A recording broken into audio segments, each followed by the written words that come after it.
Hello दोस्तों, आज की इस वीडियो में आप सभी लोगों का तहे दिल से बहुत बहुत स्वागत है। दोस्तों, आज इस वीडियो में हम रामचरितमानस नामक महाकाव्य की रचयिता गोस्वामी तुलसीदास की जीवनी, उनकी कहानी, उनके जीवन से संबंधित महत्वपूर्ण जानकारी आप लोगों के बीच शेयर करने वाले हैं। तो दोस्तों, वीडियो को पूरा जरूर देखिएगा। अगर वीडियो अच्छा लगे तो वीडियो को लाइक और चैनल को सब्सक्राइब अवश्य कर लीजिएगा। दोस्तों, चलिए देर न करते हुए हम वीडियो की स्टार्ट कर लेते हैं। दोस्तों, लगभग 400 वर्ष पहले सूकर खेत के एटा जिले के कासगंज में उत्तर प्रदेश में संत नरहर दास का आश्रम था। और एक दिन जब नरहर दास कथा सुना रहे थे, उन्होंने देखा भक्तों की भीड़ में एक बालक तन्मयता से कथा सुन रहा है। बालक की ध्यान मुद्रा और तेजस्विता देख उन्हें उनके महान आत्मा होने की अनुभूति हुई। उनकी यह अनुभूति बाद में सत्य सिद्ध भी हुई। यह बालक कोई और नहीं, वे तुलसीदास थे, जिन्होंने अप्रतिम महाकाव्य रामचरितमानस की रचना की।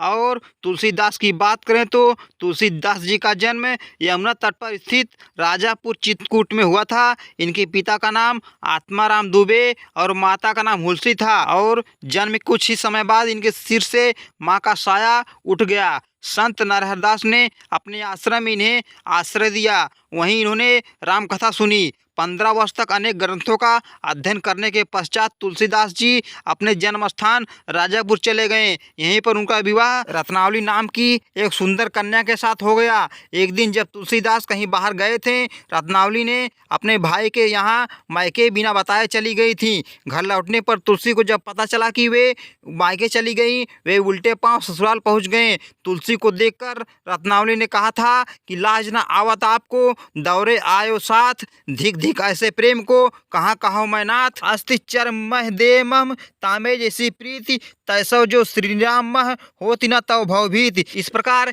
ये तीखे व्यंग्य जो है तुलसीदास को चुभ गई और उन्होंने घर बार छोड़कर साधु का वेश धारण कर लिया और स्वयं को श्री राम की भक्ति में समर्पित कर दिया। इस प्रकार तुलसीदास जी चित्रकूट और अयोध्या में राम के दर्शन किए और उन्होंने संपूर्ण जीवन राम की भक्ति में लगा दिया।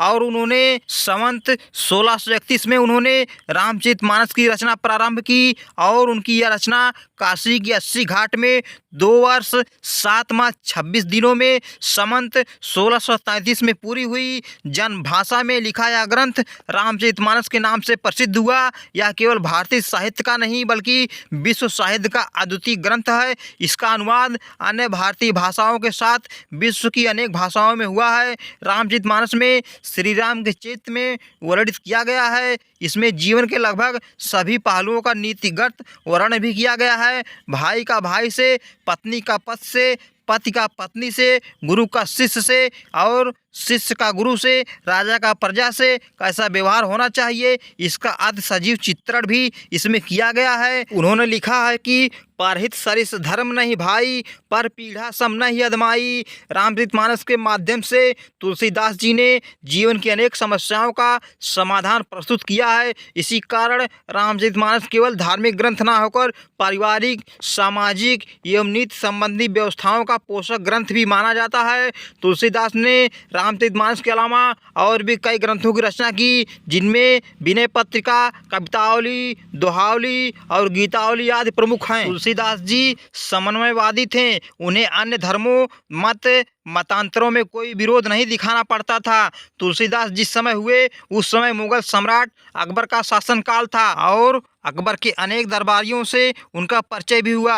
अब्दुल रहीम खान खाना से, जो स्वयं बहुत बड़े विद्वान और कवि थे, तुलसीदास की मित्रता उनसे थी। उन्होंने तुलसीदास की प्रशंसा में यह दोहा लिखा है कि सुरती नरती नागती या चाहत सब कोय, गोद लिए हुलसी फिरे तुलसी सो सुत होय। इस प्रकार अपने जीवन के अंतिम समय में तुलसीदास जी ने काशी के गंगा किनारे आकर 80 घाट में रहने लगे। यहीं पर उनका देहांत संवत 1680 में हुआ था। इनकी मृत्यु को लेकर यह दोहा बहुत प्रसिद्ध है कि संवत 1680 80 गंग के तीर, श्रवण शुक्ला सप्तमी, तुलसी तजे शरीर। भक्त साहित्यकार के रूप में तुलसीदास जी हिंदी भाषा के अमूल्य विद्वान अमूल्य रत्न जी का देहांत सन 1680 ईस्वी में हो जाता है। इस प्रकार तुलसीदास की कहानी यहीं पे समाप्त होती है। अगर यह कहानी आपको पसंद आई हो तो वीडियो को लाइक और चैनल को सब्सक्राइब अवश्य कर लीजिएगा। इसी साथ मिलते हैं नेक्स्ट वीडियो में नेक्स्ट टॉपिक के साथ। तब तक दोस्तों, जय हिंद, वंदे मातरम।